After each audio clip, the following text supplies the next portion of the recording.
guys. My name is Monica. I'm a second year MCH student here with the Maternal and Child Health Interest Group at UMN, and it's my pleasure today to introduce our speaker, Dr. Caitlin Gerdts, who's here to have a discussion with us about her important work in abortion epidemiology. But before we get started officially, I just wanted to take a moment to acknowledge the lands that we're on today. While we're gathered virtually, it is important to acknowledge that our institution is situated on the traditional, ancestral, and contemporary lands of the Dakota people. We're taking this moment to consider their histories, languages, and cultures, and we invite you to do the same wherever you're joining in from. A link is going to be shared in the chat that will allow you to identify the land that you're currently on. I'm actually in Delaware and I'm on Lenni Lenape land. All right. So Dr. Gerdts, I'll let you go ahead and introduce yourself, and if you could talk a little bit about your current work. Wonderful. Hello, everyone. I'm going to apologize in advance for my voice. I'm getting over a cold, and I just talked for an hour. So it'll be a little bit of a struggle to hear me, but please let me know if I'm not audible. So my name is Caitlin Gerdts. My pronouns are she, her. I am the vice president for research at a research nonprofit called Ibis Reproductive Health.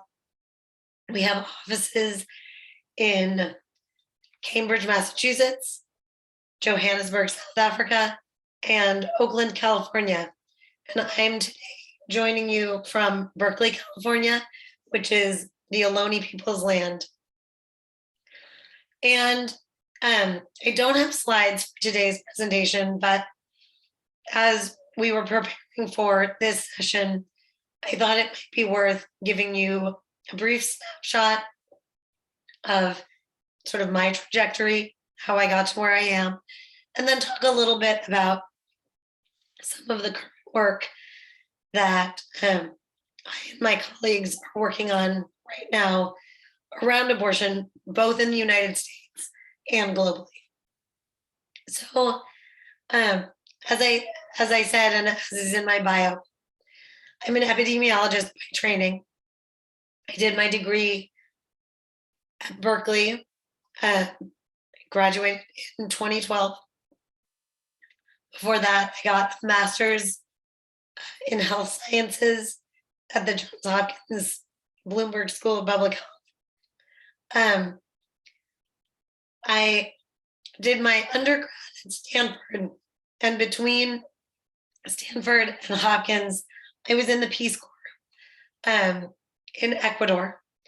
And I spent almost 3 years in a small indigenous community in the Andes, really working with people around public health, sort of doing some of the core components of Peace Corps education around contraception, etc.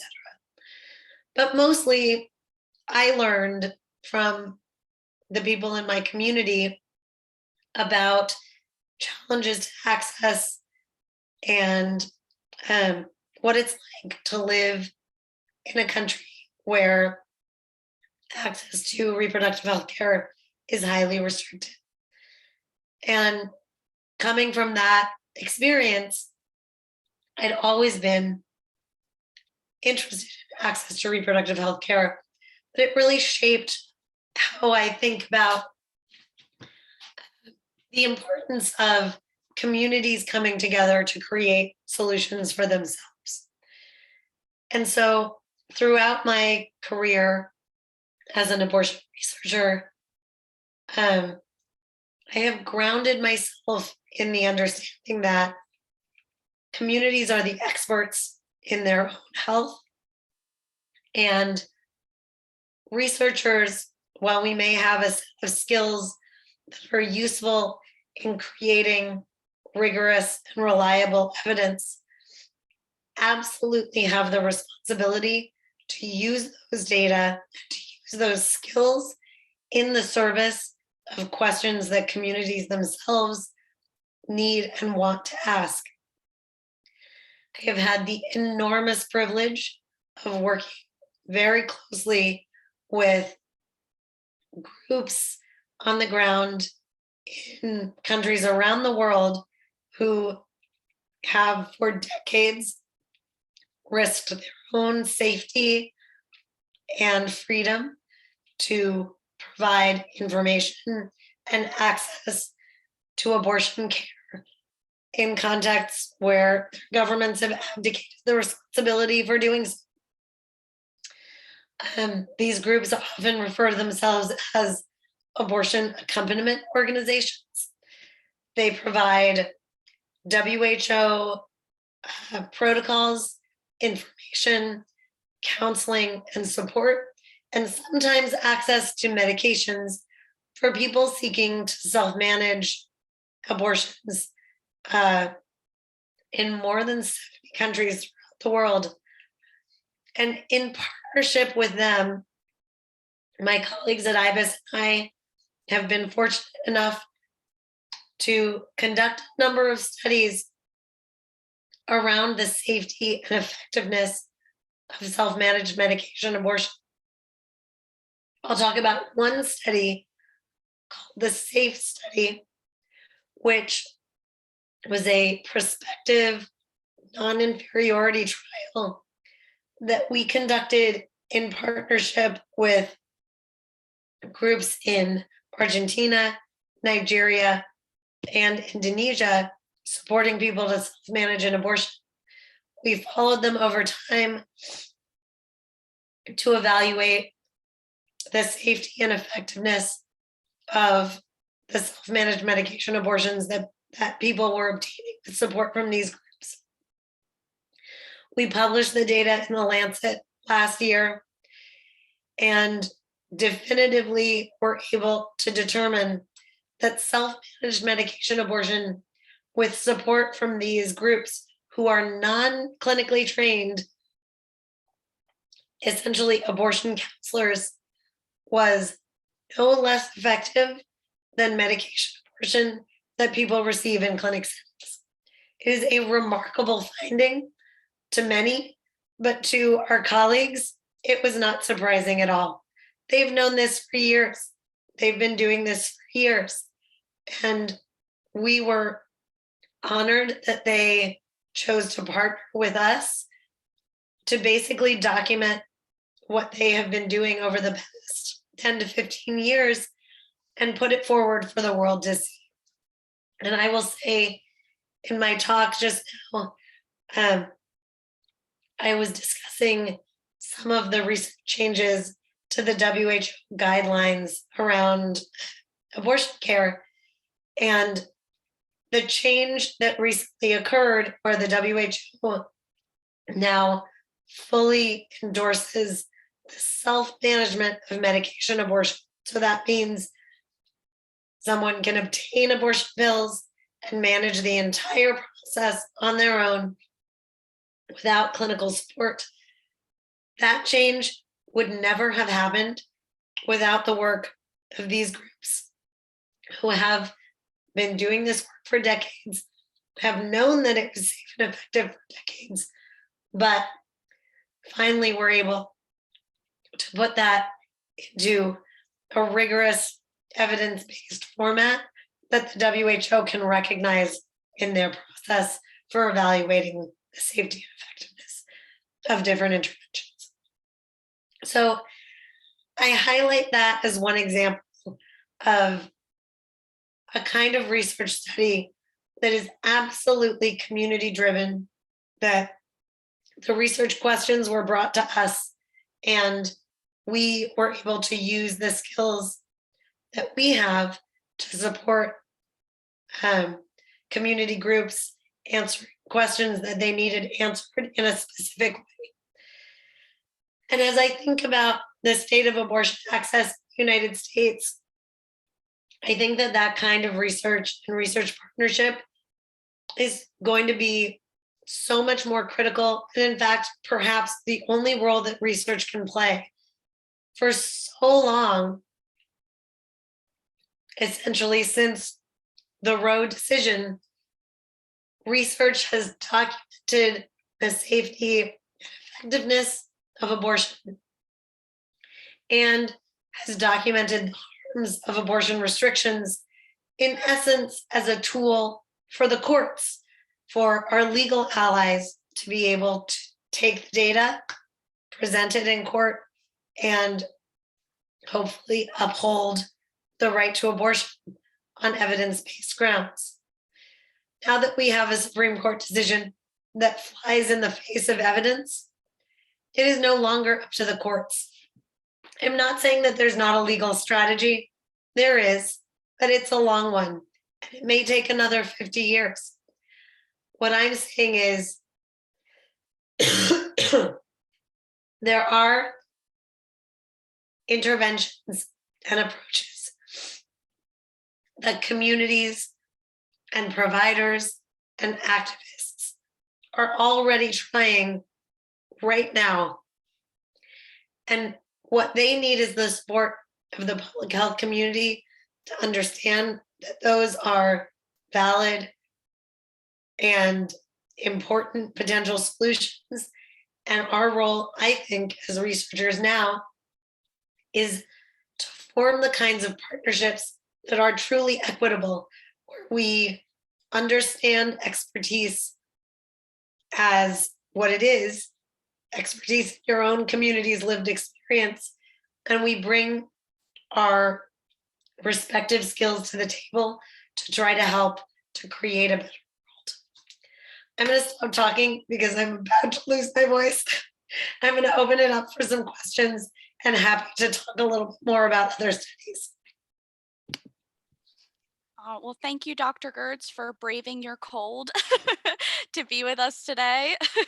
We're really excited to have you here with us. It's really fascinating to learn about your, all of your work. So we are going to go ahead and get started with our Q&A session. As a reminder, we are prioritizing questions that are submitted to our Google form. We did put through a link in the chat to that in there, so you all can add some questions. And you may add some additional comments in the chat as well. We'll be monitoring that throughout the session. So we're going to start with our first question. We really have some good ones so far. So our first question for you, Dr. Gerdts, is practical training in abortion procedures will be further limited due to abortion restrictions. Abortion access will not only be threatened by legislative actions, but potentially also a shortage of available and willing providers. What role does this issue play in the current discussion, and are there any ideas to address it? It is such an important question. So let me just sort of get us all on the same page.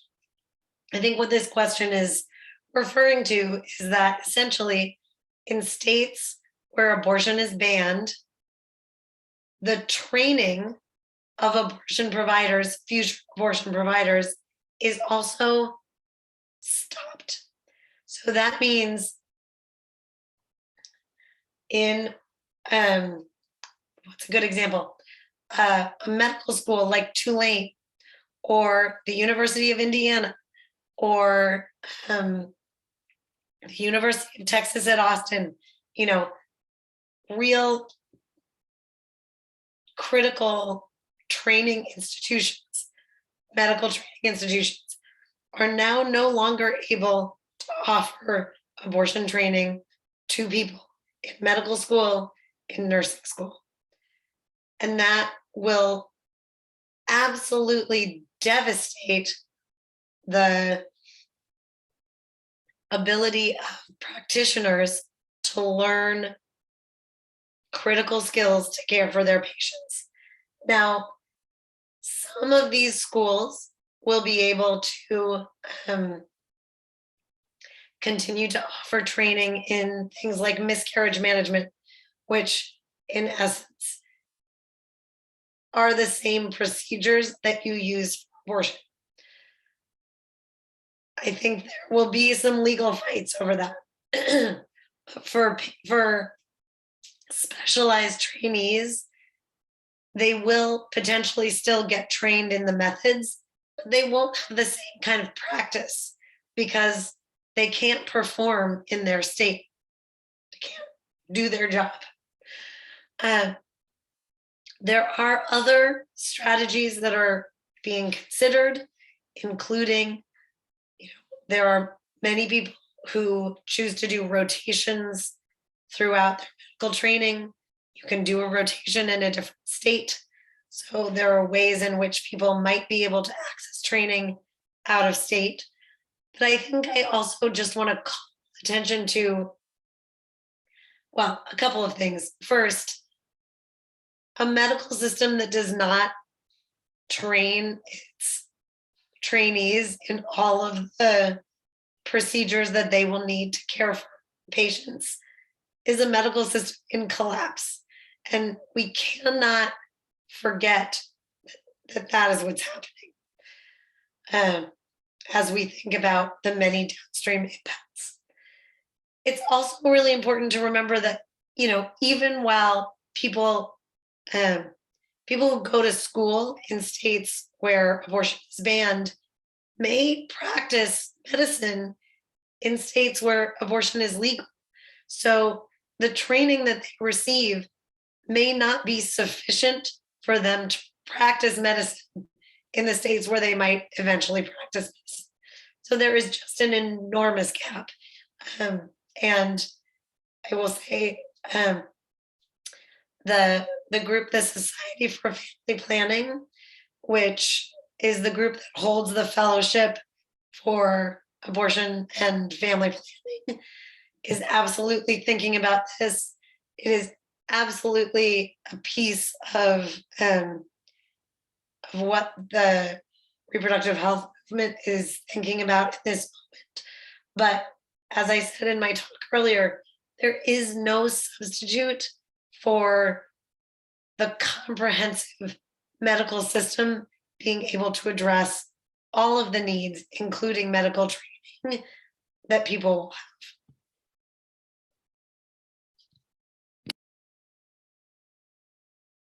Thank you, Dr. Gerdts. It is really interesting to consider like all of the different things that are going to go into this decision and all the different things that are going to be impacted by all of this. I hope this answered your question for whoever submitted it for us. So if you wanted to add any comments, feel free. Otherwise, we'll move on to our next. And this one's also a really good one. Thank you. Have you ever found yourself in conversation with religious or anti-choice public health professionals? If so, how did you navigate that? And if not, do you have any guidance on how to navigate these conversations? And they added a comment to clarify. There are people against abortion who are not religious, just as there are people in support of abortion who are religious. For that reason, I'm specifically asking about conversation with public health professionals who are both anti-choice and religious. Thanks for that question. I think what advice I will give you is this. I mean, yes, I've absolutely found myself in those conversations, and they can be hard. I have given lectures and engaged with students across a range of public health schools, across a range of different ideologies, religions, etc.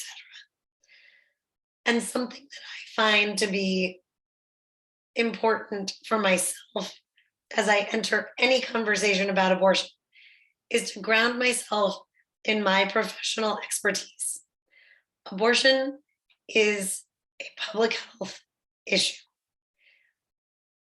And just as we have decades of data on the harms of smoking on the public health, we have decades of data on the harms of denying access to abortion for individual, family, community, and public health. So going into any conversation about abortion, I feel like I can acknowledge that people have different views and opinions, but that I will ground myself in the evidence. And I will always talk from an evidence-based perspective. And people can disagree with me morally from a religious standpoint, that's fine. But the data speak for themselves. And so I think my advice is to talk about abortion with public health practitioners. You always have a grounding in all of the data that exist.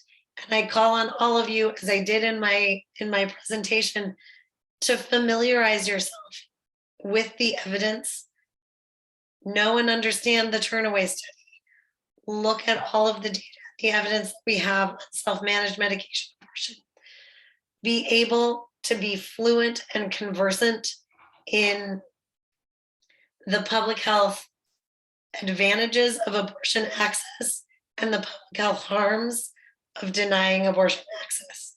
And with that, you can always have a disagreement with someone on different grounds, but the data speak for themselves. And I think that has been, at least in my experience, the strongest position to stand from.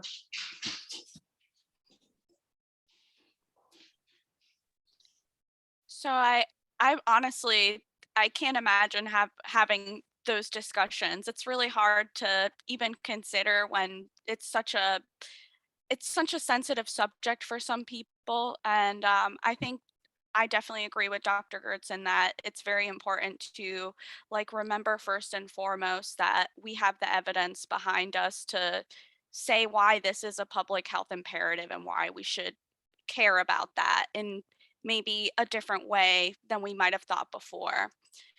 Well, thank you, Dr. Gertz. I'll go ahead and move on to our third question here. So we actually did get somebody in the chat asking a little bit of a question here. When you were discussing self-managed abortions, you did say that the WHO now recognizes and recommends the use of self-managed abortions. Our respondent was wondering if the CDC also recommends this, and if they don't, why or why not?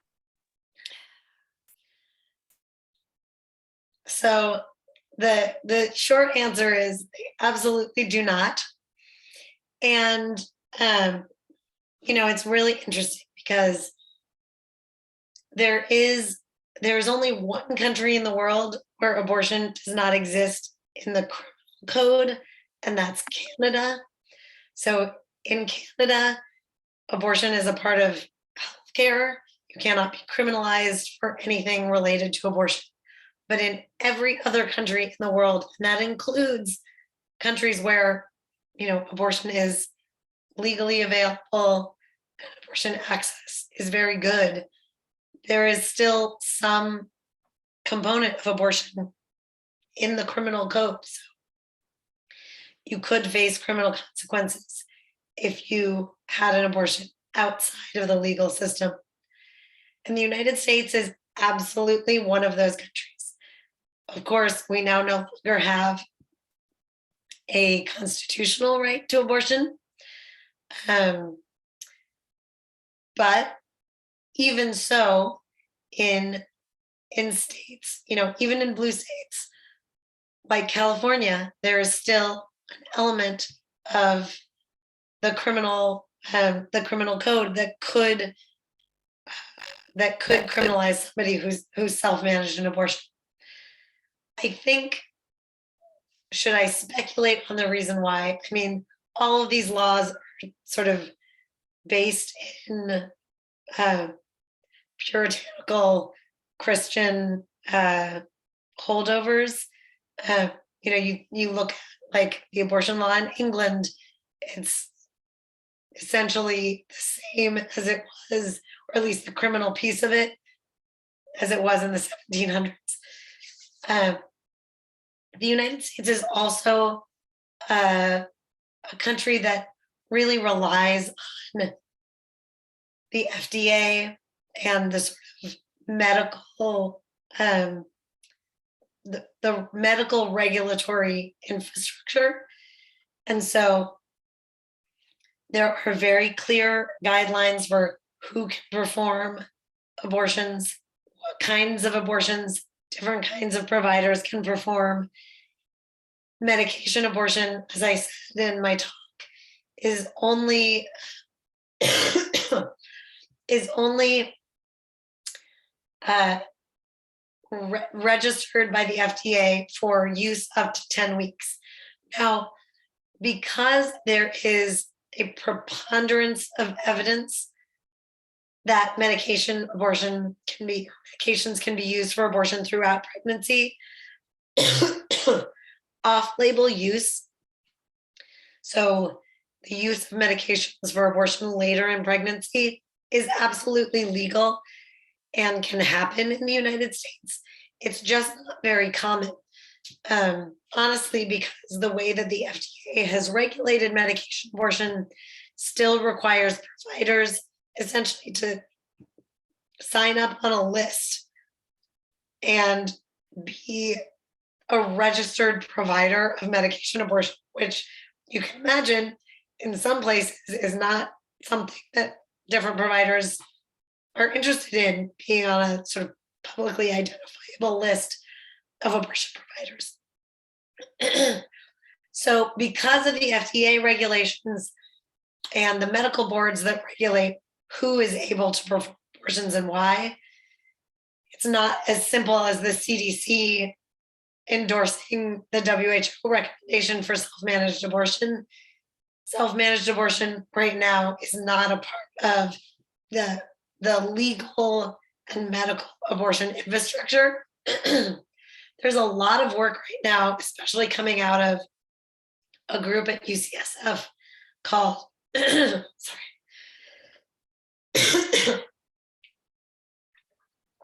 called Advancing New Standards in Reproductive Health. And that group is looking into sort of the future of potential over-the-counter access to medication abortion. So some of you may know that a recent application went into the FDA for over-the-counter birth control use, which we still don't have in this country, which is bananas. But there is now work that's happening to try to understand what it would take to submit an application for medication abortion over the counter. I just want to say, I mean, abortion drugs are so much safer than so many of the drugs that we have over the counter on the market in the US. It's really a political artifact that these medications are regulated in the way that they are. But I do think that the way to get closer to support of something like self-managed medication abortion is just that.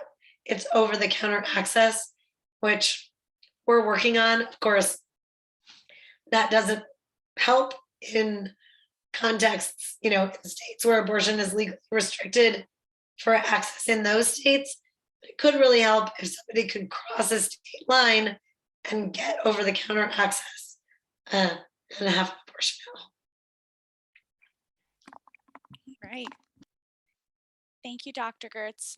Actually, I was going to mention something. Here in my home state, we actually just passed a law that allows like other community medical providers to provide medication abortion for people to like expand abortion access. So at least I see that there's something or like another way that the community can take into its own hands to ensure abortion access. So I wasn't sure if you've ever heard of those sorts of policies being passed or what you think if that like helps overall increase access. Yeah, I mean, there's a real move towards expanding the cadres of providers who are allowed, especially in what we're thinking of as haven states, to provide abortion care. So in California, we passed a law where advanced practice clinicians, nurses, midwives, physician's assistants can provide manual vacuum aspiration abortion, and expanding the cadre of providers of medication abortion is something that a lot of these blue states have been working on. And it absolutely helps, right? Like thinking about having more providers able to provide abortion is goes to that first question around, the crisis in abortion care in terms of providers who are available. I do want to say passing a law that allows people to support medication abortion is not the same as people signing up to provide that abortion. So it's still, we're still left with a hurdle of the REMS, the risk evaluation mitigation strategy that the FDA still has in place for mifepristone, which, I mean, again, is incredibly safe. The other drugs that are regulated by REMS are things like narcotics and opioids that are highly addictive. It has nothing to do with the safety profile of mifepristone. It is absolutely a political artifact.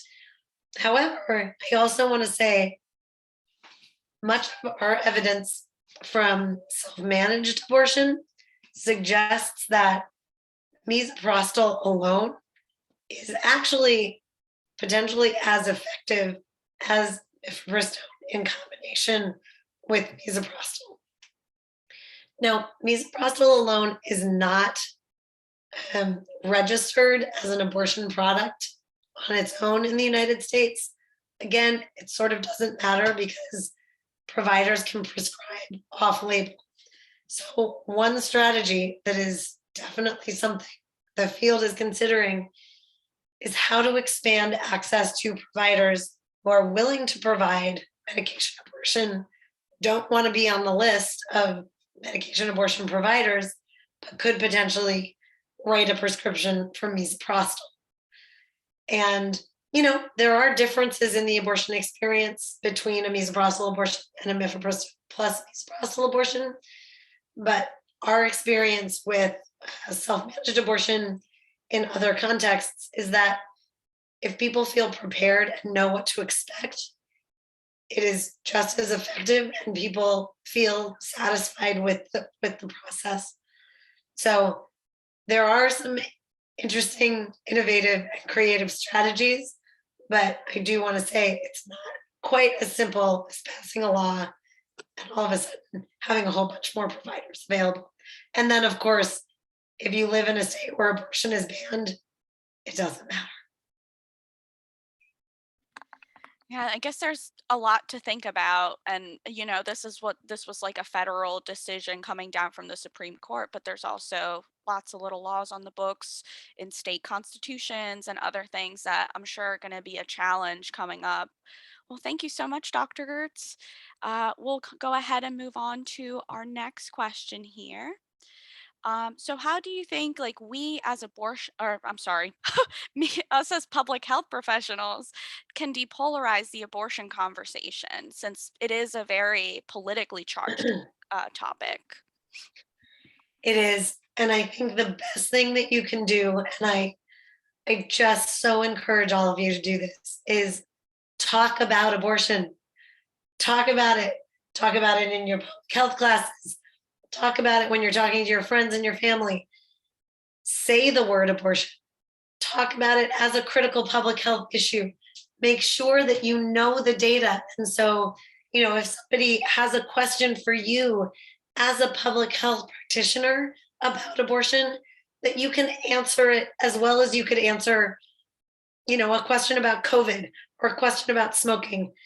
It is our job as public health practitioners to know sort of a core level of, to possess a core level of knowledge about sort of the key public health issues and to keep up to date on the key public health issues of our day. I mean, I'm sure many of you are not infectious disease epidemiologists, but I guarantee you're all the people who all of your friends and family have been going to over the last 3 years in this pandemic. That should be true about abortion too. Make yourselves a resource. Make yourselves an ambassador for the normalization of abortion in the public health field and in your social circles. We are not going to get anywhere if people don't remember that, at this point, 1 in 4, although I guarantee you it will be more than that soon, American women and people with the capacity for pregnancy have abortions. That is a lot of people. I have a t-shirt that says, and it's a quote from a dear friend of mine, everyone loves someone who's had an abortion. It's just true. And I think understanding that and understanding the human impact and trying to, as we do as public health professionals, take the data and make it real, make it about the people, the actual human impact. We can only do that by talking about it, being brave. When somebody asks me what I do, I always tell them I study abortion. Doesn't matter where I am. If I'm in Texas, that's what I tell them. If I'm in California, that's what I tell them. And sometimes it's uncomfortable. You don't know what the response is going to be, but you would be surprised at how curious people can be, how supportive people can be. And it takes all of us being brave to talk about abortion as a public health issue, to make that kind of social change where everybody understands that this is an issue that touches them, their lives, their friends, their families. Thank you, Dr. Gerdts. And you heard it here first, everybody. Normalize abortion. Completely agree on that front. It's definitely, for a 1 in 4 figure, it really surprises me how big of a taboo abortion continues to be. So definitely looking forward to expanding our role and making sure that people know that this is something that public health professionals look at, study, and are concerned with. So thank you for your comments. So we did get a question in the chat as well. Would a misoprostol medication abortion look like a miscarriage if someone needed follow-up care in a state where abortion is banned? So this is a really important question, and it's very nuanced. But let me back up to say, there is no way to clinically distinguish between a medication abortion using either misoprostol alone or mifepristone in combination with misoprostol. So if somebody needs follow-up care and goes to an ER, urgent care, or anywhere, clinically, there's no blood test, there's no way that you can tell that somebody has had a medication abortion rather than a miscarriage. So for decades, we have said in the field, you have the right to say whatever you want to your clinician. You do not have to reveal anything. You can go in and say that you're having a miscarriage and you need care. That is still true from a clinical perspective. But I want to ground us, and I talked a lot about this in my talk, but I want to ground us in the disproportionate legal risk that people of color and historically marginalized communities face in this country around reproduction in general. And that is not a mistake. It is absolutely the intention of these laws to criminalize Black and brown bodies and to have control over communities that have been historically over-policed and historically marginalized. So I want to lay that as groundwork to say that in these states, already we are seeing people seeking care for miscarriage being reported by their providers. We are seeing people being denied care for ectopic pregnancies. We are seeing all kinds of downstream effects because providers are scared or because providers think that they have an obligation as mandatory reporters. That is not the case. And I have very close colleagues at the organization, If, When, How, lawyering for reproductive justice and physicians for reproductive health who talk and are doing a lot of education for clinicians in banned states so that they understand they do not have a role in criminalizing their patients. Their role is to care for their patients from a clinical perspective. And there is no reason for a provider to talk to the cops ever. So I think I just want to say, yes, clinically, these abortions are indistinguishable from miscarriages, but it is no longer the case that there is no risk, that if you just go in and say you're having a miscarriage, it's fine. We've seen states specifically say that they will investigate suspicious miscarriage, which basically means if you're Black and brown and you go to an ER with a miscarriage, you will be investigated. So I want to be very clear on our role also as public health practitioners in calling out the fact that the carceral and criminal system has no place in medical care. And we have decades of evidence on the harms that that intersection has created and the disparities that we see, the racial disparities that we see in terms of criminalization for reproductive outcomes is absolutely, again, the point of these laws. So I hesitate to say that it's okay to tell somebody they can just go and say they're having a miscarriage when understanding that context and that legal risk is important. But it is also really important that people know that they can and should seek care if they need it. And so it pains me to say this, but I do think that people who seek care and might have self-managed an abortion or had a medication abortion, if they live in a banned state, they need to have a story. They need to have a very clear story about what's happening. And as one of my colleagues who's an abortion storyteller with the amazing organization We Testify has said, you know, it is important that people in these banned states to some extent show a level of grief or distress when they're talking about the miscarriage that they may be seeking. So it's distressing to have to say that.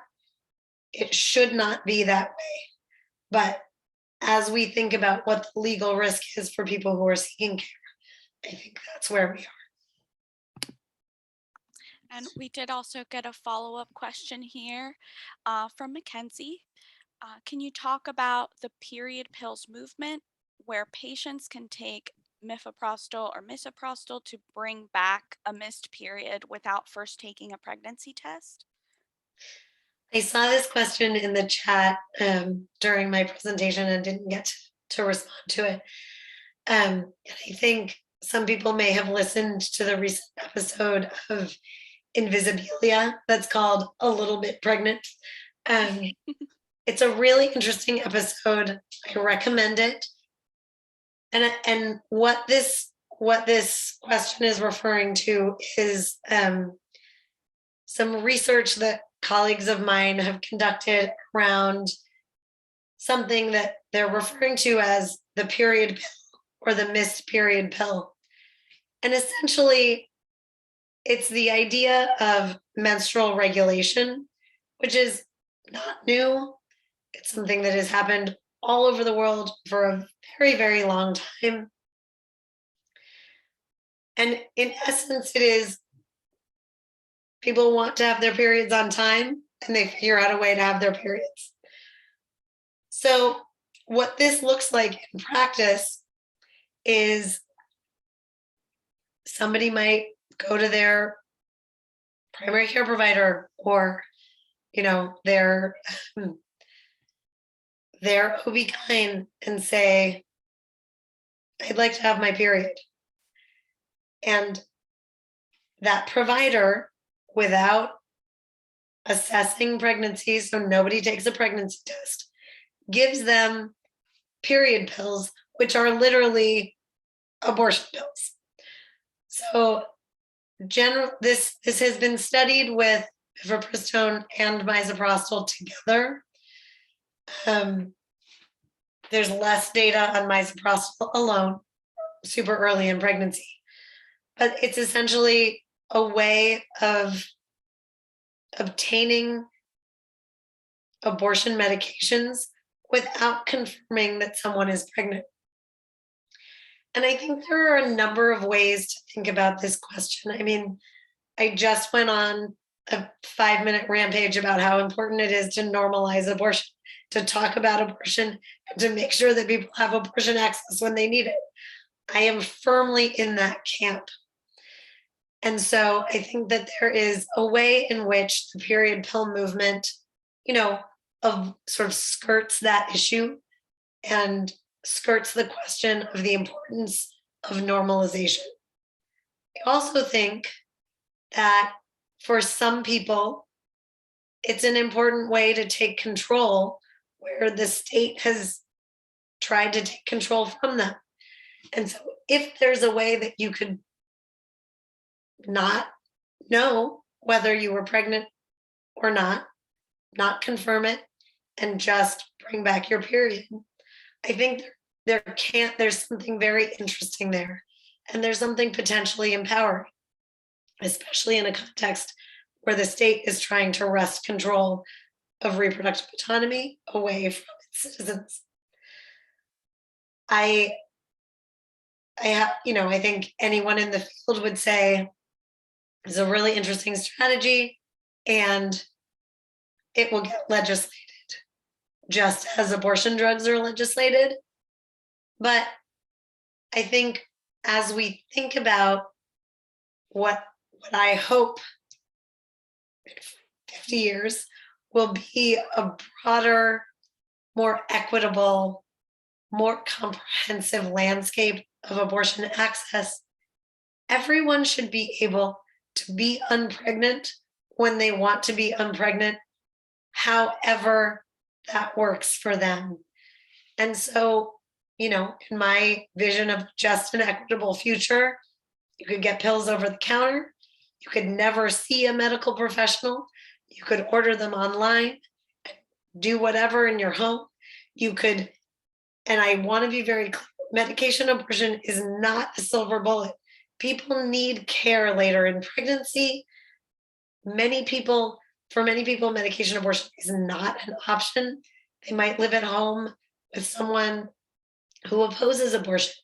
They might not be able to bleed over the course of a few days or a week at their job. They might just need to have a clinic-based abortion. So, yes, medication abortion is wonderful and can increase access for some, but we can't talk in a vacuum about abortion access without making sure that we're taking into account the very many ways that people need access to abortion. And I think period pills can be a part of that. I think we need an umbrella of abortion care options that fit everybody's needs. And there's no reason to regulate it. These medications, these procedures are so safe. They are absolutely and should absolutely be a part of our primary care health system. And that's where we need to go. I had actually not heard that about this phenomenon, so it was really interesting to learn that this is something that's in practice. You, you would think this is, like you said, this is something that's like kind of a back door, I guess, to abortion access without directly addressing it. So it is, it's interesting how it fits into everything, all of the solutions that we're trying to come up with. And, it also speaks to people's creativity and their resilience with this and just finding solutions to making sure that people have access in one way or another. But thank you. We'll move on. And we probably have time for one more question. I wanted our last question here. If somebody wants to pop in and make a comment, feel free.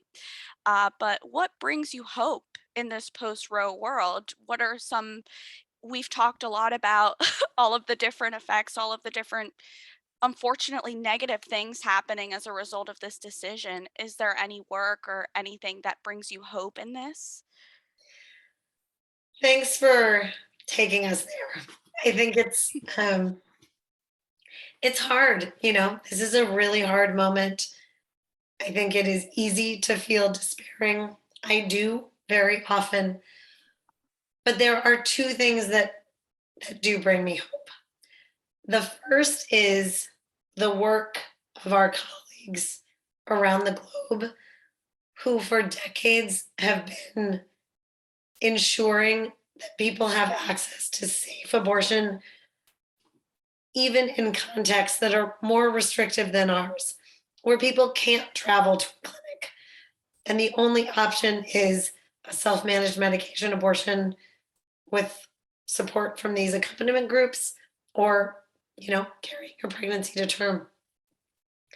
And the care that they have provided, the way that, what we hear from our research participants about how they feel held, how they feel seen, the holistic um, approach to abortion care that these groups have developed in the absence of healthcare is absolutely inspiring and makes me believe that in a future world where people do have access to the range of options, we can figure out ways that people get the kind of care that they need, that they feel supported and loved and seen.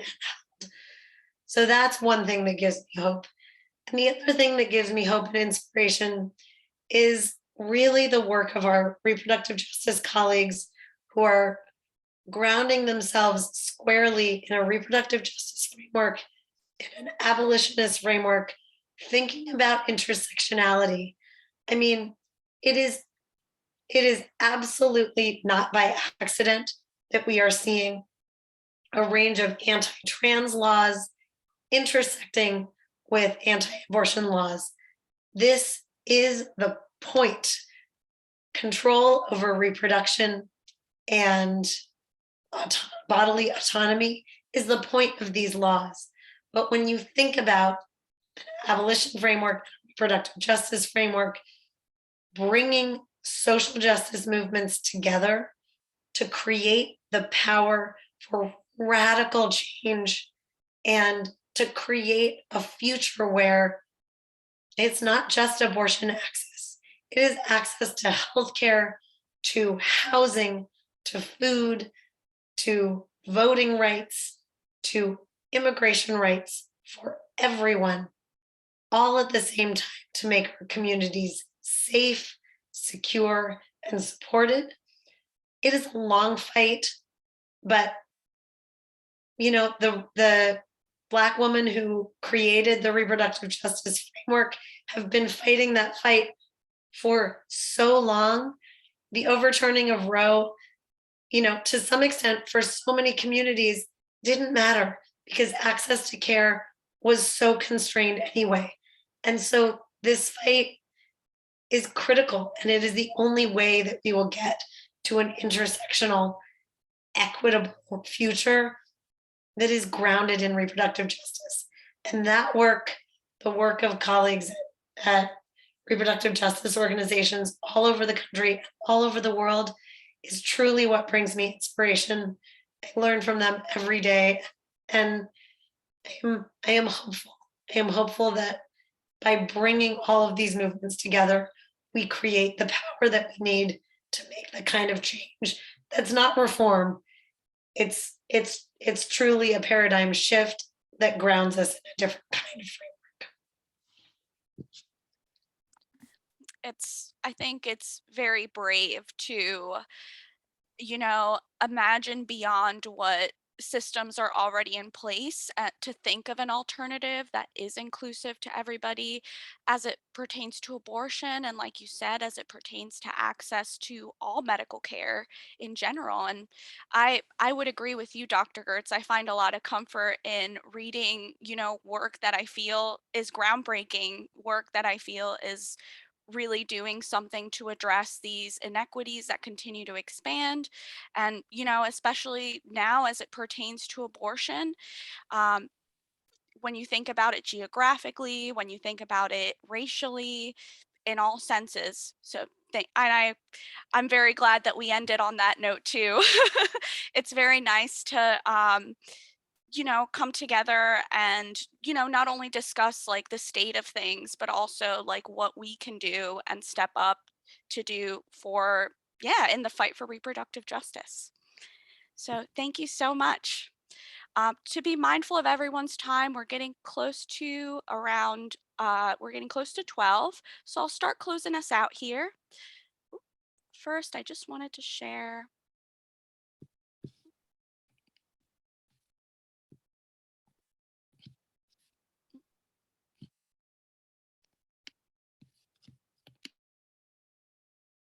Okay,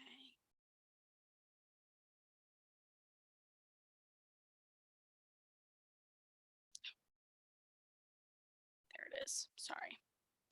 Okay, I just wanted to share a couple of events that are coming up as well. We have an upcoming meeting, and there's a couple of events related to abortion. One specifically about medication abortion in a digital age, kind of addressing the surveillance issue, and another abortion storyteller event from our partners at the UCI Center of Maternal and Child Health Excellence. So if you guys are interested, we are going to pop some information about registering in the chat. Otherwise, thank you very much to Dr. Gerdts for joining us in this very productive discussion and for braving her cold to be here with us today. And thank you so much to the team at the EpiCH webinar series for all of your hard work and contributions when it came to this event. If you have any questions or feedback, we'll also be leaving our email in the chat for you to contact us. And we'll also be including a link to a brief survey. If anyone could take it, we would love to hear your thoughts. Otherwise, we're also all, I'm sorry, we're all set. This programming was led by the Maternal and Child Health Interest Group at the University of Minnesota. Thank you all again for being here, and I hope everybody enjoys their weekend. Thank you so much. Thank you, Dr. Gerdts.